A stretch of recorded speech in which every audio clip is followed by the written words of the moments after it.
Is your Dodge Durango's Uconnect screen black or is there no sound?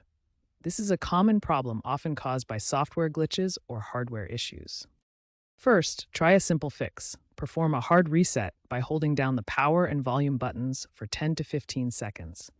This often clears temporary glitches. Check your volume settings and ensure no devices are connected via Bluetooth that might be overriding the audio. Also, inspect fuses related to the infotainment system for any damage.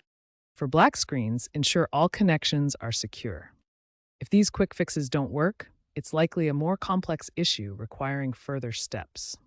For more persistent problems, check for available software updates. If you have a 2021 or newer Durango, over-the-air updates might be available. For older models, visit the Stellantis website for manual USB update instructions. Consult your local dealer for assistance. If a software update doesn't resolve the issue, or if you suspect hardware failure, especially in older models, it's time to seek professional help. Dealerships can diagnose complex problems and perform necessary repairs, including addressing issues covered by recalls. Remember, unauthorized hardware modifications can void your warranty, so professional diagnostics are crucial to maintain your vehicle and prevent further damage.